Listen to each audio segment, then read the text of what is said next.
Bonjour à tous, chers amis.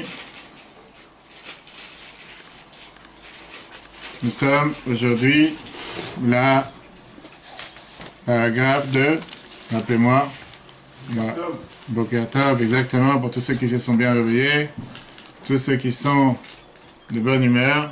Chapitre 34. Et quel chapitre 34? On est chapitre 41. Ouais, mais il y a des gens qui sont un peu en retard, c'est pas grave. Ça, on a l'habitude. Il y a des gens qui sont en règle générale un peu en retard. Et c'est justement de quoi on va parler aujourd'hui dans le cours, qui est... Et ça arrive, il y a des gens qui sont... Il ne faut pas prendre à cœur, comme on dit. Il faut toujours rester calme, serein, tranquille. Parce qu'il y a des gens qui sont fatigués le matin. Et c'est de quoi on va parler justement aujourd'hui. On va voir le cours comme quoi, le sujet principal, c'est pourquoi la première parole du jour est importante. Pourquoi la première parole du jour est importante. Le premier pas de la personne le matin, c'est ce qui impacte toute la journée. En fonction de comment tu te comportes le matin, ça a un impact sur toute la journée, c'est ce qu'on va voir aujourd'hui. Pourquoi c'est tellement important? À quoi penser le matin quand on se réveille? Tu vas me dire, il y en a qui ont l'habitude de mettre telle ou telle chaîne de télévision, telle ou telle radio. Est-ce que c'est ce qu'on doit faire? Et on va voir justement aujourd'hui pourquoi la manière de comment on agit le matin, le début de la journée, ça a un impact énormément important sur toute la journée. Pourquoi? Ça veut dire quel rapport avec le Tanya chapitre 41, numéro 5. Parce que la semaine dernière, si tu te rappelles, on avait vu comment l'importance de faire les mitzvot par amour et pas par crainte. Pourquoi? Pour s'unir avec Dieu. Là, on va voir comment le premier pas que quelqu'un fait le matin, ça a une influence directe, un effet important sur tout ce que tu fais toute la journée. C'est la raison pour laquelle, en général, on a l'habitude de commencer avec les Birkot HaShachar. Birkot HaShachar, qui sont les bénédictions du matin. On va voir pourquoi ça, c'est une préparation pour toute la journée. Et pourquoi ça, c'est une préparation, et qu'est-ce qu'on doit penser quand on dit les Birkot HaShachar, les brachot du matin, et comment ça a une influence sur toute la journée. Ok. Il y a une blague qui est racontée sur une Neshama qui est descendue sur terre, et qu'elle a rencontré, en descendant sur terre, une Neshama qui est en train de monter dans le ciel, qui a fini son métier, qui a fini son travail. Alors, elle lui demande en lui disant, alors, qu'est-ce qui se passe? Qu'est-ce qui se passe dans ce monde dans lequel tu viens de venir de ce monde?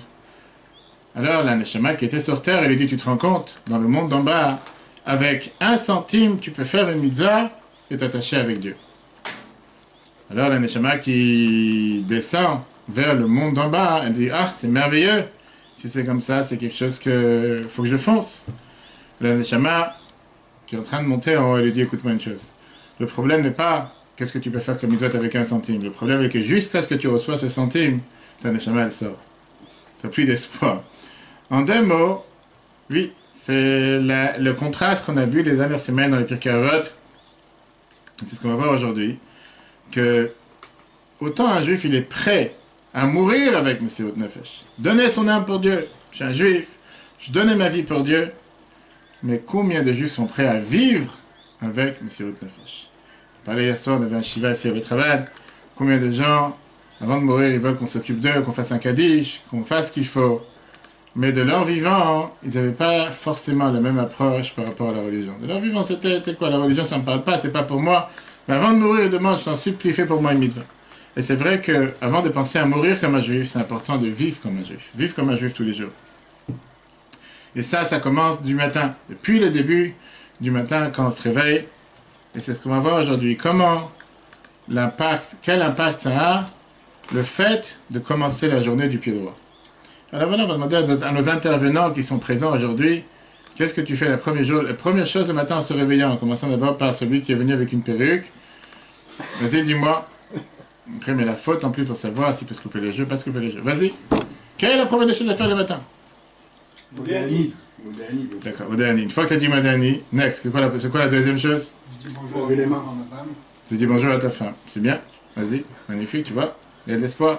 Après, quoi d'autre?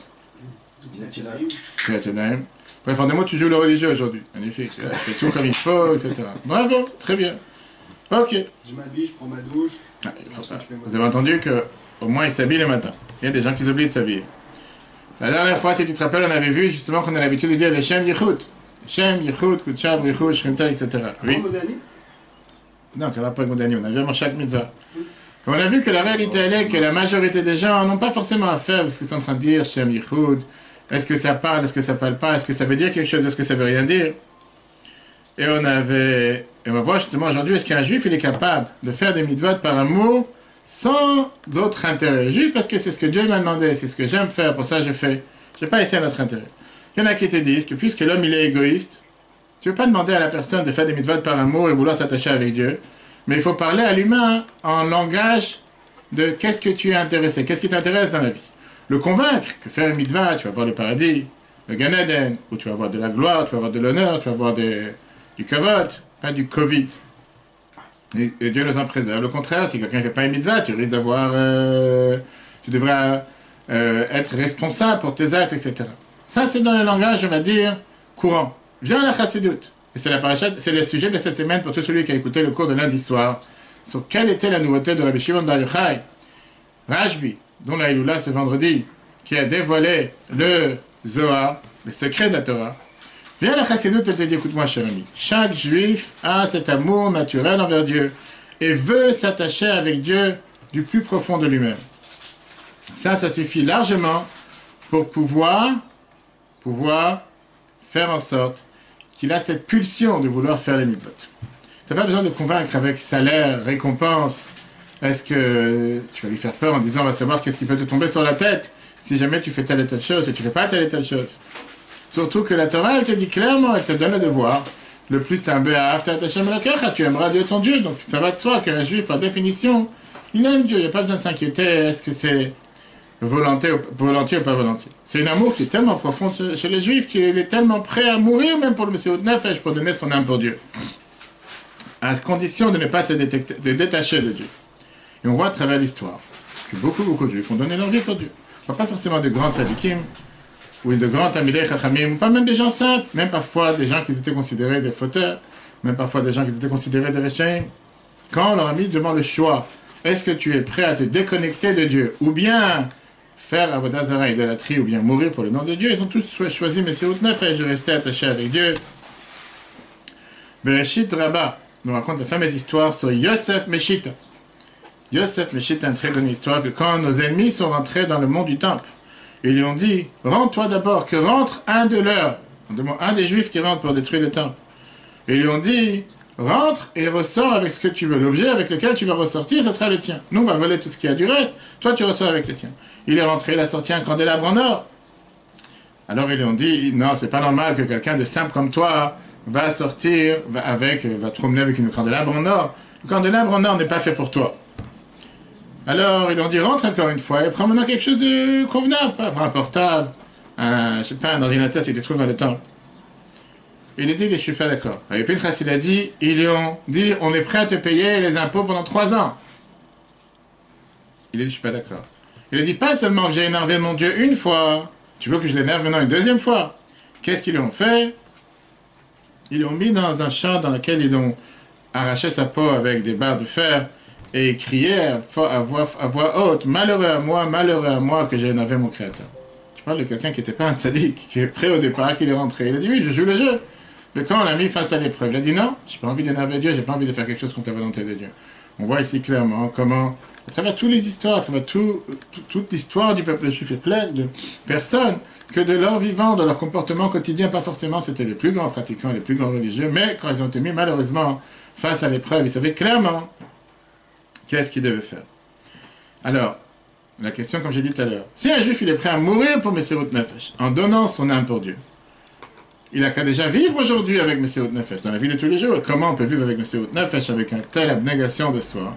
La réponse, elle est, quand quelqu'un, il meurt par Messiot Nefesh, parce qu'il a donné son âme pour Dieu. On ne parle pas ici que seulement que sa vie matérielle s'est arrêtée. On parle d'un niveau très élevé. C'est très bien quelqu'un qui a été tué sur le nom de l'âme cette semaine avec Sarah Halimi. On parlait longuement ce dimanche. Hachem Yinkom Dama, que Dieu vend son sang. Il arrive à un niveau de Gdusha, de sainteté le plus élevé, puisqu'il s'attache avec Dieu le niveau le plus élevé, comme on a parlé dans les chapitres précédents. Le fait que, en étant dans le Olam Haba, dans le monde futur, la Neshama, elle profite de l'étude de la Torah, la sainteté des mitzvot, qui exige déjà dans ce monde, etc. Et donc, quand quelqu'un il donne son âme, en 2 mots, ça veut dire qu'il décide de céder, de ne plus profiter de tous les plaisirs de la vie pour pouvoir s'attacher avec Dieu. Pour ça, il ne faut pas attendre jusqu'à 120 ans vis-à-vis de la chassidoute. Tu peux avoir ce bénéfice même en étant sur Terre, même en étant sur cette planète, même en vivant tous les jours sur terre, à la place de profiter des profits du monde, tu peux faire Torah et Mitzvot, et comme ça tu vas vivre avec Messirut Nefesh. Qu'est-ce que nos sages nous ont dit dans Pirkei Avot qu'on apprend en ce moment chaque Shabbat? Yafeh sha'a achad b'tshuva ma'asim tovim ba'olam hazeh mikol chayei olam haba. Qui veut dire, bel est un moment, un instant de tchouva et bonnes actions dans ce monde que toute la vie du monde futur. On avait déjà répondu dans les cours précédents qu'on peut revoir sur l'application et Torah. Comment ça correspond avec ça qu'on te dit que le but c'est de pouvoir arriver au Gan Eden, etc., etc. Ok. On raconte sur quelqu'un qui en avait marre de la vie, qu'il a décidé de sauter à la mer pour se noyer. Il saute dans la mer et tout d'un coup il sort de la mer en sursautant. On dit qu'est-ce qui se passe? Il a décidé de regretter. Il a dit non, la l'eau est trop froide. Puisque l'eau est trop froide, je ne peux pas rester dans cette eau. Il faut choisir ton choix, comme on dit. Comprends? C'est exactement la même chose. Parfois, les gens préfèrent faire un acte de se dire maintenant, je vais mourir pour le nom de Dieu. Quand tu leur dis écoute, tu ne vas pas mourir. Dieu ne te demande pas de mourir. Dieu ne te demande pas de te tuer. Dieu ne te demande pas de donner ta vie. On a vu ça dans la parasha de ce Shabbat, Kedoshim. Dans la mitzvah de Kiddush Hashem, on a vu comme quoi Dieu il attend de nous de vivre et de vivre avec les mitzvot. Vechai bahem. Vivre avec les mitzvot. Vivre comme un juif. C'est pour ça que le prochain paragraphe, le mot Azakin commence avec le mot aval, qui veut dire la suite de ce qu'on a vu tout à l'heure, la semaine dernière. Là-bas, on a vu que quelqu'un normal, il se dit, moi j'ai pas besoin, moi ça m'intéresse pas de chercher cette union entre Dieu et la Shrina et la divinité. Viens, l'Admor Azakin te dit, par rapport à toi, de manière personnelle, chaque juif voudrait avoir et vivre avec cet amour naturel avec Dieu, jusqu'à Messirut Nefesh. Et puisque, qu'est-ce que tu cherches avec donner ton âme pour Dieu? S'attacher avec Dieu. Viens, je te fais savoir des nouvelles. Breaking news, comme on dit. La grande nouvelle, c'est que tu peux le faire en vivant sur terre. Pas besoin de mourir pour ça. Pas chercher à mourir ou de te faire tuer, que Dieu nous en préserve, pour t'attacher avec Dieu. En vivant tous les jours sur terre, en faisant Torah et Mitzvot. La vie est belle. Tu fais Torah et Mitzvot et tu t'attaches avec Dieu. C'est ce que le Morazakin te dit. Va pas chercher ici, te dire, ah, je vais sauter du 10e étage, je sais pas ce qui va m'arriver, mais je veux donner ma vie. Tu veux donner ta vie au quotidien. Pas besoin de mourir pour ça. Regarde le texte.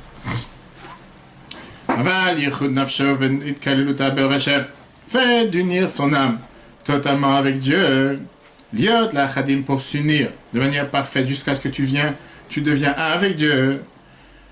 Bezer chafetz kol adam Israël. Moi, Zaken, il te fait savoir la nouvelle en te disant, écoute-moi, cher ami, chacun le veut, chaque juif voudrait faire une chose pareille. Bemet la amito le gambre de manière totalement réelle et totalement sincère. Bechol lev ou bechol nefesh. Avec tout son cœur et avec toute son âme. Cette volonté vient, mais à Va'ativi de l'amour naturel, à Mesuteret, qui est caché, Belefre d'Israël dans le cœur de chaque juif. Le Dafka Bachem, s'attacher en Dieu. Velo l'ipare, ne pas se séparer, Veliyot, Nichat, Benivdal, Chaz Shalom, de être déconnecté, de être séparé, que Dieu nous en préserve. Mais Yichudo, Varduto, Idbara, Beshum, enfin, de cette union avec Dieu, de s'attacher avec Dieu. D'aucune manière. Afilou bimsirut nefesh mamash, même si pour ça il doit donner sa vie. Ah, la Moazakin te dévoile ici la grande nouveauté. Et sa Torah, va mitzvah, va tfila, le fait de t'attacher avec la Torah et les mitzvot, de s'occuper de la Torah, d'apprendre la Torah, de faire les mitzvot et la prière. Ou gam kaninyan shemesirut nefesh mamash. Ça aussi, ça veut dire donner ton âme et s'attacher avec Dieu. Que mot betzel taminagouf, comme l'âme qui sort du corps, bimlot shivim shana, à la fin de 70 ans. Qu'est-ce qui se passe à ce moment-là? L'âme ne cherche pas à s'occuper, à avoir à faire avec les besoins du corps. Mais la machashavta meyuchedet, sa pensée, elle est unie, ou melubeshet habillée, botiot, la Torah va être avec les lumières, les lettres de la Torah et la tfila. Shein dvar Hashem, qui sont la parole de Dieu. Ou machashavto yitbarech, la pensée de Dieu. Vehayu la chadim mamash, et ils sont totalement unis avec Dieu. Et moi, ce qu'on te dit, chez eux ou collègue, c'est quand Shamot Began Eden. Ça, c'est ce que les Neshamot, les âmes, cherchent à faire dans le paradis. Kedeita, comme c'est écrit, Big Mara, la Briout, dans la Gemara, et dans le Zohar. Et là, chez Sham, c'est marqué dans le Gan Eden. Mitangim, ils se réjouissent, Ba'asagatam, par leur compréhension, Vitkalelutam, Be'or Hashem, le fait qu'ils s'attachent avec Dieu. Donc, moi, ce que tu dis, écoute, la Briout, si tu cherches vraiment à de t'attacher avec Dieu, à de t'unir avec Dieu, va pas chercher au ciel. Saute pas au ciel, cher ami, tu les as sur terre. Fais Torah mitzvot, prie. Et c'est exactement ce que le Rabbi répondait à beaucoup de personnes. Tu veux te rapprocher de Dieu, ajoute une mitzvah, ajoute la tzaka, mets les tefillin, pureté familiale, kashrut, fais des mitzvot concrètes, va pas essayer chercher l'extase, je vais aller m'enfermer dans un monde, je vais pas profiter, je vais pas manger, je vais jeûner, je vais m'asseoir par terre. Va pas demander de faire une chose pareille, c'est pas ce que Dieu te demande. On raconte une histoire sur un riche qui est parti se reposer. Il est parti en vacances, parti à Dubaï. Et là-bas, il est parti pêcher des poissons dans le fleuve, s'il y avait un fleuve qui est réel. À côté de lui était assis un pêcheur pauvre, mesquin. Le riche, il demande au pêcheur pauvre, pourquoi tu ne vas pas faire des affaires gagner de l'argent? C'est assis comme ça, mesquin, tu as ta canne depuis 6 heures du matin en train d'essayer d'attraper un poisson, les gens ils s'énervent. Regarde, il arrive, et des fois tu attends 3 quarts d'heure, tu te demandes quelle est la patience pour une chose pareille. Bref, le pauvre lui dit, qu'est-ce que je vais gagner d'aller faire des affaires et gagner de l'argent? Le riche il dit, tu quoi, tu vas pouvoir acheter un cheval, tu vas pouvoir acheter une carrosse, tu vas voir la dernière, je sais pas, comment elle s'appelle, la Tesla, tu vas voir, elle est électrique, ça marche, magnifique. Alors le pauvre il demande au riche, et qu'est-ce que je vais gagner d'avoir une carrosse et un cheval et tout ce que tu veux? Le riche dit, avec ça tu pourras gagner encore plus d'argent, tu pourras acheter une maison. Le pauvre lui dit, et qu'est-ce que je vais gagner après une fois que j'ai acheté une maison? Le riche dit, tu vas gagner encore plus d'argent, tu pourras acheter toute une rue entière, un bâtiment, une tour, tu vas acheter une tour à Tel Aviv, tu te rends compte? Et ainsi de suite. Le pauvre il demande au riche, et qu'est-ce que je vais gagner avec tout ça à la fin? Dis-moi la finalité, qu'est-ce que je vais gagner? Et le riche il dit, tu sais quoi? Une fois que tu auras tout ça, tu seras tellement tranquille, tu vas t'asseoir sur le bord de mer, et tu pourras commencer à pêcher des poissons. Ça sera magnifique, tu seras en repos. Le riche il dit, si c'est ça, j'ai déjà tout ça aujourd'hui. Si je dois faire tout ce truc pendant 50 ans de ma vie, me prendre la tête avec les avocats, les prud'hommes, les affaires, pour en finalité m'asseoir sur le bord de mer et pêcher, je le fais déjà aujourd'hui, laisse-moi tranquille. Il y a beaucoup de gens, en Amérique surtout, qu'ils s'engagent après 120 ans, une fois qu'ils vont quitter de ce monde, qu'ils vont donner leur argent pour telle et telle grande charité. Qu'ils ont laissé tant de millions pour telle, je sais pas, pour le cancer, pour les enfants malades, pour telle institution de charité. La Bible parlait de 1950 contre l'assurance vie en disant, la Torah a te dit, il ne faut pas attendre après 120 ans pour commencer à faire des bonnes actions. Fais-les maintenant et tu feras en sorte que tu seras là éternellement comme il faut. Cette idée de vivre avec Messirut Nefesh, de vivre avec un don de soi, et de vivre tous les jours en voulant s'attacher avec Dieu, c'est ce qui se passe tous les matins dans Birkot HaShachar. Les bénédictions qu'on dit tous les matins, on demande, la première des choses, on fait ce qu'on appelle un état des lieux de notre neshama, de notre âme. Elokai, neshama, shenatatabi, Dieu, la neshama que tu m'as donnée, tes oreilles, elle est pure. Ce qu'on dit tous les matins, ata nefartabi, tu l'as insoufflé à l'intérieur de moi. Va'ata atid et l'amimeni, et tu finiras par la reprendre quand Dieu a décidé que ta mission est terminée sur terre. Maintenant, quel est le but que chaque matin quand tu te réveilles, tu dois commencer à faire cette, on va dire, cette... Rituel. Pas ce rituel, tu es en train de faire nous, tu es en train de raconter l'histoire de ton âme, d'où elle est venue, où elle va partir. On sait l'histoire. Tu l'as déjà dit 20 000 fois. Qu'est-ce que tu répètes chaque matin la même chose? Tu m'as donné une âme, tu l'as soufflé dans mon corps, elle est présente, elle est pure, un jour tu vas l'enlever. Ça, on connaît l'histoire. Et pourquoi tu dois commencer le matin avec une pensée de mort? Tous les matins, c'est ce que tu dis, et de la humaine, et qu'un jour tu vas m'enlever mon âme. Qu'est-ce que tu veux commencer la journée de manière dépressive?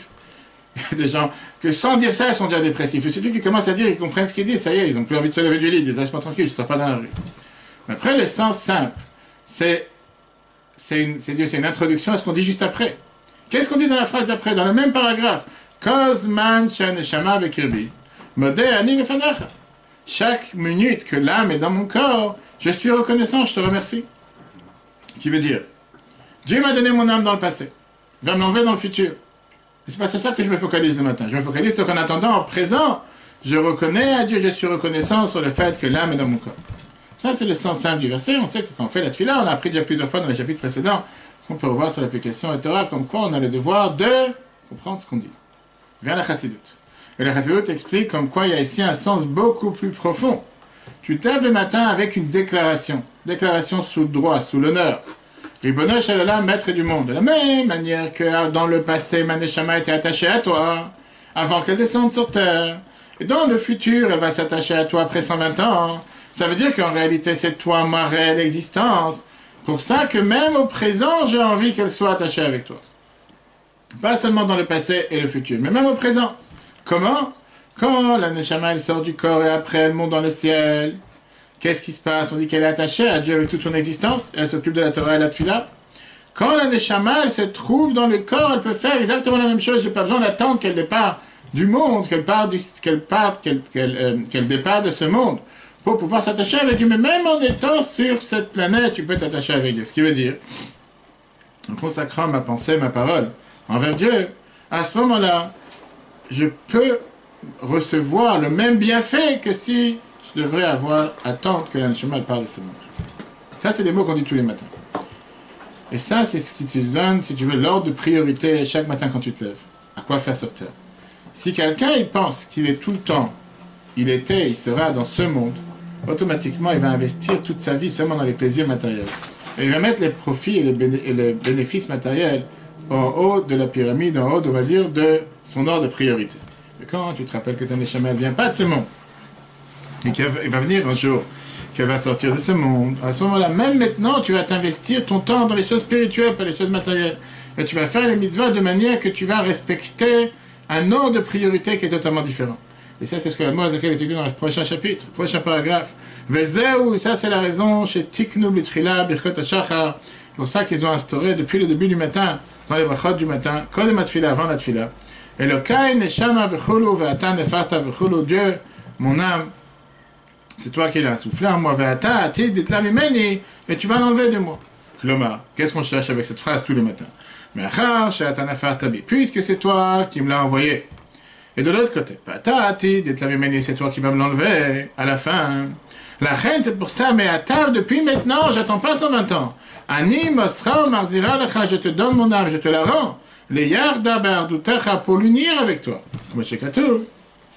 Comme David Amelech dit, dans le psaume qu'on dit tous les matins après la Tfila, après la Hamida, et Lecha Hashem Nafshesa, envers toi, Dieu, je fais porter mon âme, j'ai envie de m'unir avec toi.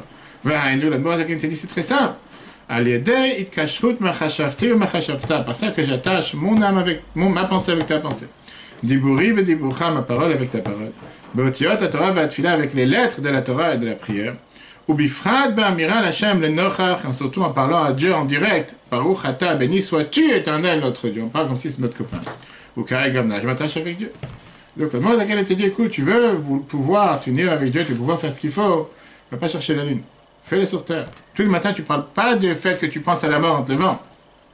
Tu es en train de dire, je sais d'où je viens, je sais où je vais, je sais qu'est-ce que je fais aujourd'hui. Tu m'as rendu mon âme aujourd'hui pour faire quelque chose de constructif, pour agir, pour être présent, pour remplir ma mission sur terre, pas juste pour être là, pour parler, pour rien faire. Raconte sur un juif qui est parti une fois dans la maison du Baal Shem Tov, pendant Shabbat.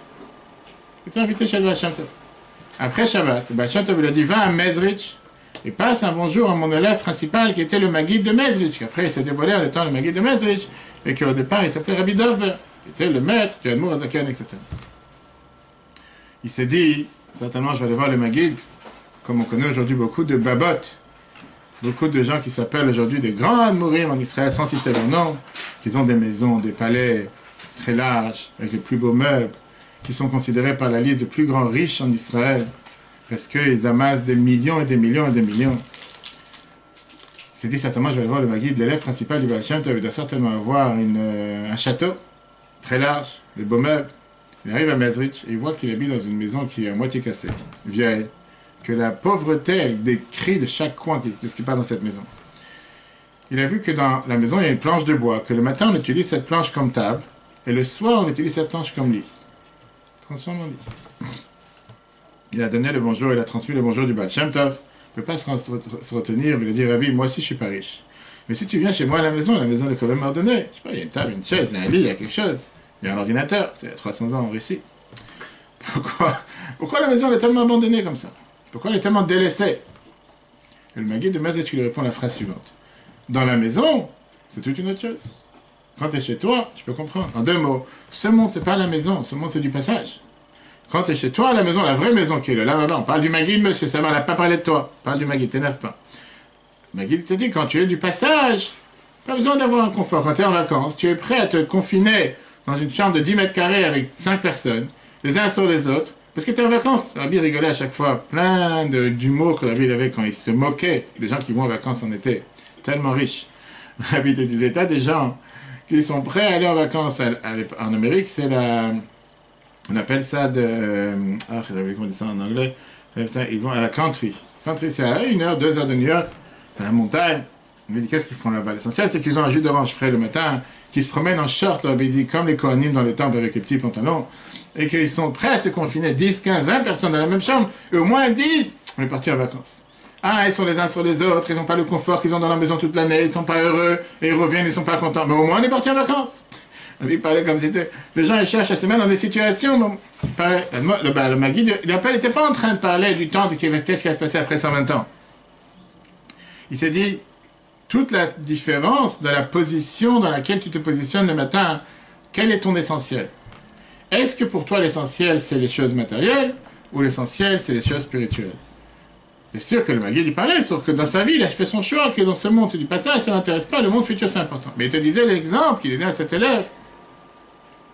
Si l'essentiel c'est les objets matériels, investis dans le matériel, fais tout ce que tu veux matériellement. Si l'essentiel c'est le spirituel, matériel c'est du passage. Ça ne veut pas dire qu'il faut vivre avec du pain noir et dormir par terre comme c'est écrit dans Pirkei Avot. Mais ça veut dire que sur quoi tu te focalises? Quelle est ma mission sur terre? Est-ce que le plus important c'est d'aller comme un rendez-vous, encore un rendez-vous, comme un client? Et les tefilines en attendant, ça passe de 5h du matin à 6h, à 7h, à 8h, à midi, à 14h, à 17h. Et à 21h, je me suis rappelé que je n'ai pas encore mis les tefilines. Parce que j'avais des choses plus importantes à faire. Ou bien tu te dis, en tant que juif, je ne peux pas partir au travail sans avoir mis les tefilines le matin. C'est la première des choses. Je remercie de mon Dieu que je suis en vie. La première des choses, d'abord, j'ai fait ma prière. Et après, je commence ma journée. C'est ça qui est le plus important. En deux mots, comme on a dit tout à l'heure, quel est l'ordre de priorité qui est important pour toi? Ok, on a vu qu'est-ce que ça, c'est ce qui se passe dans la première bracha de bénédiction. Alors la question, réellement, Zakai va débattre maintenant, pourquoi on doit se rappeler de ça tous les matins? Ça suffit de se rappeler ça une fois par semaine. Pourquoi tous les matins on doit dire Elokai, Neshama, etc. La réponse, elle est l'ishma. Qu'est-ce que ça veut dire l'ishma? De la même manière que quelqu'un qui fait quelque chose pour son ami doit être sincère dans ce qu'il fait. Pareil, quand tu apprends la Torah, les mitzvot, et tu fais ce que Dieu te demande, tu dois le faire parce que c'est ce que Dieu t'a demandé. Les Shem Shamaim, pour s'attacher avec Dieu. Ça, c'est la base avec laquelle tu prépares pour ton service de Dieu toute la journée. Pareil, les bonnes actions que tu fais toute la journée doivent être pour Dieu. Mais la réalité, elle est que tu ne peux pas demander à quelqu'un, vache 24, que chaque pensée, chaque parole, chaque action que tu fais, ça soit faite, l'ishma, pour donner ton âme pour Dieu. Parce qu'au plein moment, tu dois faire autre chose. Tu dois travailler, tu dois conduire, tu ne peux pas commencer en train de conduire, tu penses à Dieu et tu rentres dans le poteau. Tu peux dire c'est la faute de Dieu, tu dois faire autre chose. Mais non, si pendant que tu es en train d'apprendre, tu penses à t'attacher avec Dieu, tu ne vas pas te concentrer dans l'étude. Automatiquement, sans vouloir te concentrer dans l'étude, tu ne vas pas pouvoir apprendre. Rabbi raconte dans une histoire sur Rabbi Levi Yitzhak de Berditchev, qui était connu comme un des plus grands maîtres de la Chassidut, qu'il a pris les lois des Shrita. Une fois, il a pris un poulet dans sa main pour apprendre comment faire la Shrita. Et il a commencé à faire la bracha. Pendant la bracha, surtout c'était la première fois, il était très concentré. Ça a duré longtemps, et en attendant, le poulet s'est envolé. Il a fini la bracha, il n'y a plus de poulet dans la main. Une fois qu'il a ouvert les yeux, il a dit oui, il y a le poulet. En deux mots, parfois, que tu te concentres, tu peux avoir un décalage entre te concentrer à faire la mitzvah et faire la mitzvah concrètement. Si c'est comme ça, on est bien obligé de dire qu'il faut quand même consacrer un certain temps de la journée pour avoir cette pensée. Pour faire les choses comme Dieu m'a demandé, etc. Quand est-ce qu'on peut prendre et concentrer? Vas-y. Quand est-ce qu'on peut... Quand est-ce qu'on peut se concentrer pour faire les choses comme il faut? Prends l'exemple d'un Sefer Torah. C'est connu qu'un Sefer Torah, le Sofer, il doit penser quand il écrit les Shem du Shat Sefer Torah. En général, c'est écrit sur un papier en face d'eux, le Shem du Shat Tfilin, le Shem du Shat Sefer Torah, etc. Mais non, est-ce qu'il doit dire ça à chaque instant qu'il écrit chaque lettre? Shem du Shat Sefer Torah, il va dire n'importe quoi, il va finir par écrire toute la journée, et c'est ce qui se passe. Il y en a qui écrivent des mots qui ne doivent pas être parce qu'ils ne pensent pas à ce qu'ils sont en train d'écrire. Il ne peut pas dire ça à chaque instant, parce qu'il ne pourra pas se concentrer dans l'écriture. C'est pour ça que la Chaya te dit qu'à chaque fois qu'il commence à écrire, il doit dire les Shem du Shat Sefer Torah. Et ça va pour toute la journée, pour tout ce qu'il va continuer à écrire. Pareil, c'est écrit dans la halakha quand quelqu'un, malheureusement, doit écrire un get, un acte de divorce. Le sofer, qui écrit l'acte de divorce, il doit écrire le get au nom de la personne qui divorce et la femme qui divorce. S'il écrit pas à leur nom, c'est-à-dire il n'a pas pensé forcément à ce nom-là, il ne peut pas utiliser ce get, ça doit être fait l'ishma pour le nom de la personne, etc. Donc ça suffit de dire ça au début que tu as écrit les get, pas à chaque instant que tu es en train d'écrire les get. Pareil pour les mitzvot, quand tu dis que tu fais les mitzvot de Shem Shamaim, pour s'attacher avec Dieu, et que sans ça, il y a un manque dans la manière comment tu fais les mitzvot, c'est impossible de penser à ça à chaque instant. Maintenant, tu dois penser comment mettre ta tefillin, maintenant tu dois penser comment prier, maintenant tu dois penser comment faire le lula, maintenant tu dois penser comment faire kiddush. Pas en train de penser, j'ai fait ça, ou tu dis le mot du kiddush, tu ne peux pas faire les deux choses à la fois. C'est pour ça que la halakha te dit, il faut penser à ça au début de la journée, avant de commencer ton service de Dieu de la journée. Et de manière détaillée, chaque fois que tu commences à apprendre, comment on appelle ça, à apprendre la Torah toute la journée, tu penses à ça. Il y a la Moazakin qui te dit, mais non, que quand quelqu'un il apprend quelques heures de suite, il doit faire des fois un moment, une pause, et réfléchir, qu'est-ce que je suis en train de faire? Je ne pense pas juste que je suis en train de prendre une belle science à mon sujet, etc. Pourquoi? Et il te dit, c'est de temps en temps, chaque heure, etc. La raison, elle est parce qu'on dit que chaque heure, il y a une nouvelle nom de Dieu qui est clair sur terre. Et c'est pour ça qu'il faut renouveler le lien avec Dieu à chaque instant. Pour comprendre ça, le Mozakan t'explique quel est le sujet des tzirufim. Et là, on va entrer dans ce qui est les détails kabbalistiques et de comment fonctionnent les noms de Dieu sur terre. C'est quoi un tziruf? Un tziruf, c'est-à-dire une composition de plusieurs lettres. C'est un mosaïque, en bon français. Tout celui qui est en décoration d'intérieur, pour ne pas citer de nom, il sait que quand tu veux mettre un carrelage avec un autre, tu dois mettre des couleurs qui s'attachent. Tu as des fois les gens qui vont te mettre des couleurs les plus bizarres, qui n'ont rien à voir avec l'autre, et quand tu parles à une décoratrice intérieure, tu dis mais c'est magnifique, vous imaginez pas. Je ne sais pas qu'est-ce qu'elle a dans la tête, elle a pris 10 ans pour te dire que c'est magnifique et c'est la plus grosse horreur. Et j'ai des horreurs sur terre à regarder, mais pour elle c'est magnifique, très bien. Viens là, moi, ce qu'elle te dit, c'est la même chose. Tu as deux lettres que parfois, tu ne peux pas faire de mosaïque, tu ne peux pas faire de puzzle seulement si tu as deux lettres qui s'associent. Quand tu as 3 lettres, tu peux faire 6 possibilités d'associer. Oui? D'accord. Quand tu as 4 lettres, 2 fois 3 fois 4. ça fait combien? 24. D'accord? En 2 mots. Chaque lettre que tu rajoutes, ça double la possibilité d'associer de ce que tu ne pouvais pas faire avant. Si avec 2 lettres, tu avais 2, quand tu as 3e lettre, automatiquement, ça fait 2 fois 3, ça fait 6. Quand tu fais 4e lettre, ça fait un double des 6. 6 fois 4, 24. D'accord? Quand tu as une 5e lettre, ça fait 120, etc., etc. Mais non. Le monde entier se tient, c'est ce que j'expliquais hier pour les shivas, ce que j'explique dans chaque shiva, pourquoi on doit dire 16 kadishim par jour. On dit parce que 16 fois 1,5 égale 24, sur les 24 heures. Dans le nom de Dieu, il y a 4 lettres. 24 sérofim, on dit, d'accord? 4 égale 24 manières de pouvoir composer cette mosaïque et ce puzzle. Et pareil dans le nom Adne, qui est Aleph Dalet Non Yud, d'après la Kabbale, de l'heure dans la journée est clair. Tu parles de Yud Kevake. Exactement. Parce que Yud Kevake, il y a 2 haies. Oublie. Ça fait 24 lettres. Non, mais il y a 2 haies. Yud et Vav et, ça fait 4 lettres. Oui. 4 égale 24. Mais comme il y a 2 fois le haies, Et alors, quel rapport? tu peux l'écrire que de 12 manières différentes. Pourquoi? Tu peux écrire un E au début, à la fin, etc. Ça sera le même. Quel rapport? Tu peux prononcer de manière différente. Commence pas. Tu n'as que 12 combinaisons sur le Kevake. J'ai la 24. D'accord? Après, je montrerai. Si tu veux, je te montre après. 4 lettres, mais vu que le haies. D'accord, il faut répéter. J'ai compris ce que tu as dit. Tu peux écrire au début, tu écriras à la fin. D'accord? Tu peux l'écrire au milieu des lettres. Donc, automatiquement, tu vas d'avoir ces deux. Après, je te fais un Après, on fera un cours d'hébreu avec monsieur le rabbin, il vous expliquera. Qu'est-ce que je te disais? Oui, d'après la Kabbale, dans la journée, tu as 12 différentes manières de composer le nom de Dieu. Et la nuit, tu as encore 12 différents composés du nom Adné, Aleph Dalet Non Yud. Dans les tefilines, c'est une des raisons pourquoi on a 12 coutures. Celui qui a une fois remarqué ces tefilines, quand il les regarde de temps en temps, tu as les points de couture qui sont cousus.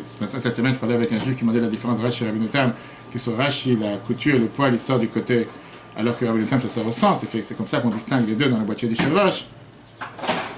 En 2 mots, chaque heure de la journée descend une nouvelle lumière divine qui éclaire le monde, comme c'est écrit dans la fila qu'on dit tous les matins. Et c'est pour ça que chaque heure, il faut concentrer et penser à autre chose. C'est ça que le Mozaken t'explique dans le prochain paragraphe, pourquoi on doit penser à une kavana lishma, misevut nefesh, avant la prière, avant l'étude, après la tefila, avant chaque étude, avant chaque heure. Il t'apprend l'exemple, il t'amène l'exemple qu'on a dit avec le get et le sefer Torah, que ça doit être avant l'action et ça passe et ça compte pour toute l'action que tu vas faire. C'est pour ça que tu te prépares à transmettre ton âme pour Dieu, et avec ça tu commences à dire les brachot le matin, baruch ata, etc. Avec cette préparation, il y a trililmot, tu vas commencer à apprendre. Shiur kavua, une étude, après la prière le matin. Mais ainsi au milieu de la journée, Kodem, chez trililmot, avant de commencer à apprendre. Tzricha achana, tu as besoin de se préparer à ça minimum.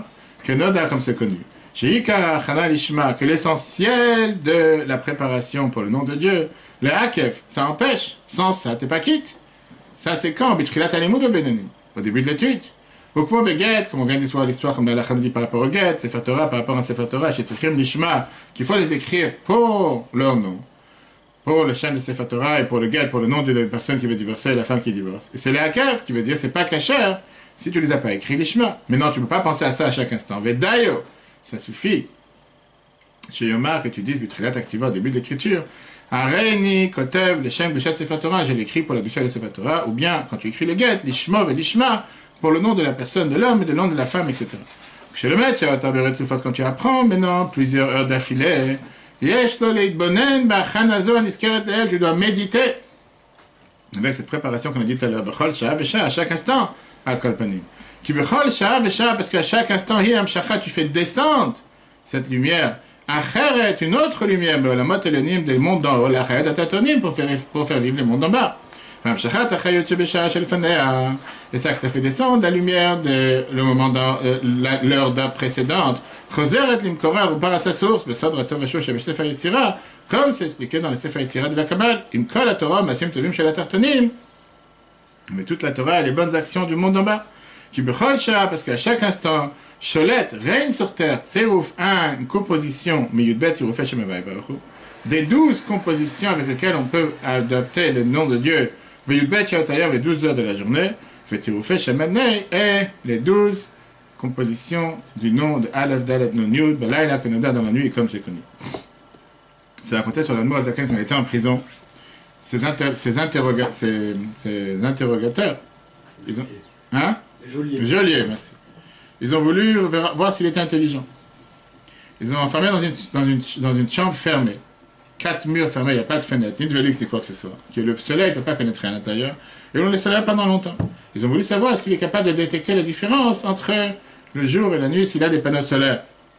Un jour, 2 heures de l'après-midi, il lui demande pourquoi tu n'as pas dormi, il est tard, on est déjà après minuit. Alors Moïse a répondu qu'il est exactement 2h05 de l'après-midi. Il a dit comment tu sais, est-ce que tu as une montre cachée? Il a dit que dans la journée éclaire les 12 compositions de la manière comment on peut assembler le nom de Dieu. Yud Kei Vav Kei. La nuit, les 12 compositions du nom Ané. Et par ça, je peux savoir la différence entre la lumière de la journée et l'obscurité de la nuit et savoir quelle est l'heure exacte. Ça, c'est l'Admor Azaken. Encore une fois, l'auteur du Tanya. Bien, l'Admor Azaken, maintenant, il rajoute un point important à tout ce qu'on vient de dire. C'est dit que le judaïsme, et particulièrement la chassidoute, demande à l'être humain d'être vrai, d'être sincère, d'être droit. Je ne sais pas citer le nom, mais malheureusement, ce qui se passe en Israël en ce moment dans une grande yeshiva, les dernières 2-3 semaines, avec des bagarres, avec des massacres entre élèves, entre profs, c'est tellement Chiyul Hashem, c'est tellement une profanation du nom de Dieu, ça fait tellement mal au cœur. Comment tu peux dire que tu apprends la Torah et quelle image tu fais refléter ça, c'est que tu apprends la Torah parce qu'il y a 2 clans dans cette maison d'études. La chassidoute te demande que la première chose quand tu sers Dieu, tu dois d'abord être sincère avec toi-même, être vrai avec toi-même. Ça ne sert à rien de faire passer de toi une image de quelque chose que tu n'es pas. On a vu ça dans la Gemara Sota, qu'on apprend tous les jours en ce moment. Très riche, la semaine dernière, dans la page 24 ou 25, dans lequel on te dit qu'il n'y a pas plus pire des choses pour un être humain sur Terre de se faire passer pour quelqu'un que tu n'es pas ou d'être faux avec toi-même. Tu n'es pas sincère avec Dieu, tu n'es pas sincère avec l'homme. De l'autre côté, la Torah te dit d'un côté, tu dois servir Dieu, pas toi-même. Tu ne dois pas chercher quel est le gain personnel que je vais avoir, mais le gain spirituel, faire la volonté de Dieu. De l'autre côté, tu dois servir Dieu, Behemet. Qu'est-ce que ça veut dire, Behemet? C'est avec vérité, pas qu'il ou comme si. En 2 mots, si je ne suis pas à un certain niveau, ne pas faire comme si je suis à un certain niveau. Je ne vais pas me présenter comme si je suis un tzaddik, alors je sais que je ne suis pas un tzaddik. Oui, j'apprends avec des tzaddikim toute la journée, mais je ne suis pas un tzaddik. C'est ça de dire je suis un tzaddik. Si je ne suis pas sincère, si je ne pense pas réellement à ce que je fais, pas besoin de commencer à je vais commencer à penser que je donne mon âme pour Dieu. Arrête avec tes histoires. Tu as ta tête dans ton steak et tes frites en train de manger. Tu es en train de penser, je penche le steak pour Dieu. Pas la tête, tu as besoin de ton steak. Tu peux dire que tu as faim, que tu as envie d'aller dans un bon restaurant. Va savoir, comme les gens te disent à longueur de journée. Tu n'es pas en train de... Ok. Qu'est-ce qui se passe ici? Je viens de te dire que quand tu fais les mitzvot, tu dois penser de vouloir donner ton âme pour Dieu et d'être attaché avec Dieu, etc. A priori, c'est la barre très haute, et pas plus haut que ça. Néanmoins, la Moïse il rajoute ici 2 points importants après tout ce qu'on vient de dire aujourd'hui. D'un côté, tu ne vas pas chercher le gain personnel que tu vas avoir de t'attacher avec Dieu, par seulement de la satisfaction que Dieu il attend de ce que tu vas faire. Très bien. De l'autre côté, on ne parle pas ici de faire un copillage et de faire une falsification. 2 mots qu'il va utiliser ici. Cherche pas ici à se falsifier avec toi-même. Usurpation d'identité. Bipolaire. Fais croire que tu es le grand tzaddik, que tu t'attaches à Dieu. Et t'en as. Quand tu les vois prier, tu peux croire vraiment que c'est les grands tzaddikim. Ils sautent en l'air, ils tapent des mains, ils sont en train de taper. Qu'est-ce que tu fais? Qu'est-ce que tu es en train de faire? Qu'est-ce que tu attrapes? Quel ange tu as attrapé exactement? Il y en a qui sont dans les nuages. Mais pour chacun d'entre nous, c'est pas comme ça. Malgré qu'on a vu tout à l'heure la semaine dernière qu'on peut voir sur l'application, il n'y aura que quelqu'un qui doit prier les Shem Yichud pour pouvoir s'attacher avec Dieu. Mais il te dit, mais le but, c'est de rester terre à terre. Sois sincère avec toi-même. Sois vrai avec toi-même. N'essaie pas de faire croire quelque chose que tu n'es pas. N'essaie pas de faire passer pour quelque chose que tu sais que c'est pas pour toi. Tu cherches à remplir le devoir que Dieu t'a donné, c'est très bien.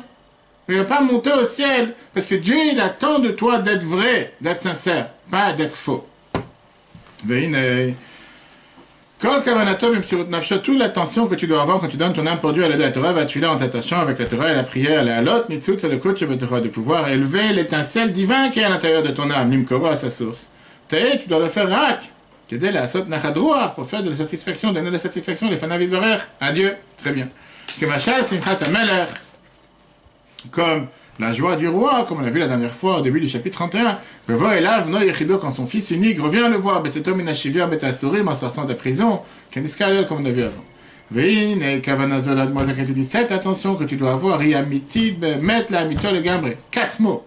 Amitit, elle est vraie, elle est sincère, behemet, vraiment, la amito, encore une fois, vrai de vrai, le gambre totalement. Bechol nefesh misresh, à chaque juif, becholet ou bechol shah, à chaque instant. D'où ça vient? Mais Ava TV, de l'amour naturel. Sheir Ushal Anu Mavotenu, qui est un héritage pour nous de nos parents. Rak, seulement. Shetzarir, l'amour naturel, c'est pas suffisant de se suffire avec cet amour naturel. Ligboa Itim, Ligbanam Biglat Hashem, tu dois fixer un temps pour méditer dans cette grandeur du nom de Dieu. La Asik Trilo Chimusichim, de pouvoir atteindre cette crainte et cet amour qu'on a parlé, qui dépend de notre cerveau.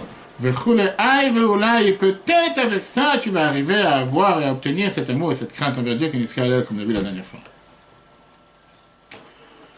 Ok. Qu'est-ce qu'on vient de voir ici? On vient de finir 5 cours sur le chapitre 41. On a vu qu'il faut servir Dieu avec les 2 ailes. Les 2 ailes, c'était les 2 sentiments, l'amour et la crainte, qui sont les 2 ailes par lesquelles on peut s'envoler vers le haut. Le premier cours, on a vu sur la crainte, que c'est une base fondamentale pour pouvoir servir Dieu. Si tu n'as pas la crainte de Dieu, ça ne sert à rien tout ce que tu fais. On a vu que c'est la base fondamentale par ça que tu peux obtenir le Kabbalah, ton Machut Shemaim, accepter le joug divin sur toi. On a vu que c'est le niveau minimaliste, le niveau le plus bas qu'on demande à un juif. On a vu la différence entre Yirat Chet et Yirat Boshet. La crainte de la faute, de fauter, parce que tu as crainte d'avoir une punition, ou la crainte parce que tu ne veux pas transgresser la volonté de Dieu, parce que tu par respect à Dieu. Et le dernier cours, on s'est beaucoup plus focalisé sur l'amour, en disant que tu ne peux pas servir Dieu seulement avec la crainte. Dieu n'est pas un gourou qui est là avec un bâton, que si jamais tu ne fais pas ce que tu veux, à savoir ce qui va tomber sur ta tête. Non, tu dois faire ça par amour. Et on a vu quel type d'amour on attend de chaque juif pour pouvoir faire les mitzvot jusqu'à donner son âme à Dieu. On a vu dans le dernier cours aujourd'hui comment on peut s'attacher avec Dieu.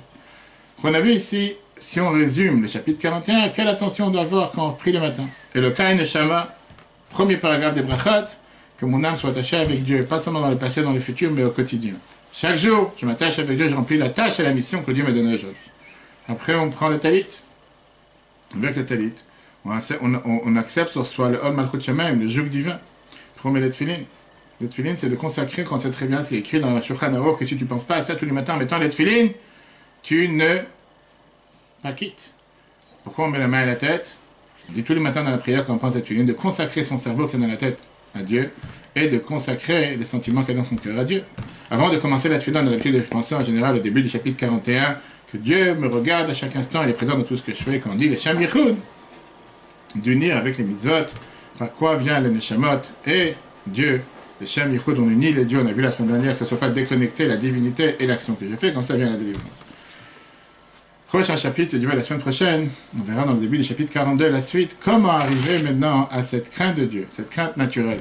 Pas une crainte falsifiée, pas une crainte qui est concentrée, et pas une crainte qui est, comme on appelle ça aujourd'hui, pas chimique, on appelle ça une crainte qui est préfabriquée, mais une vraie crainte. Comment on peut dire que Moshe Rabbeinu dans la Torah a été dit, la Gemara te demande, te répond comme quand il dit que Ve'ata Israël, et maintenant le peuple juif, Ma Hashem Elokecha She'el Meimar Ki'im Le'ira. La seule chose que Dieu te demande, c'est de craindre. Rien que ça, rien d'autre. Comment tu peux craindre Dieu? Qu'est-ce que craindre Dieu? Je ne sais pas de qui tu parles. Je n'ai jamais vu.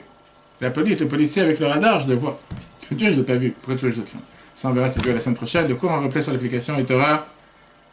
Prochain cours à 14h. On verra sur la paracha et mort. Quelle est la puissance d'un discours positif? Quelle est la puissance de la parole positive? Et est-ce qu'il y a des fêtes qui sont beaucoup plus chanceuses que d'autres? On verra ça si Dieu veut dans le cours de 14h. Lundi soir, on devient très beaucoup sur la paracha et mort. On a vu pourquoi c'est le Cohen, il a des lois bizarres avec les morts. Il n'a pas le droit de se rendre impur pour des morts. Il n'a pas le droit de se marier avec certaines femmes. On a expliqué justement quelle était la spécialité de l'Akba Omer. Pourquoi c'est la seule fête qu'on célèbre le décès d'une personne sur l'endroit où il est enterré. Il n'y a pas un autre endroit, il n'y a pas un autre, ni le Zayin Adar pour Moshe Rabbeinu, le jour où il est décédé. Sur l'endroit où il est enterré, on fait des fêtes et des danses. C'est quoi cette folie apparemment? On a expliqué ça longuement pour voir sur l'application et on se prépare pour l'émission Solidarité Israël lundi prochain avec nos soldats, 250 soldats. Comme on a expliqué, que Dieu fasse qu'on puisse toujours agir pour le bien de notre peuple. Très bonne journée à tous. Le cours on replace sur l'application et Torah et c'est Dieu le prochain cours à 14h.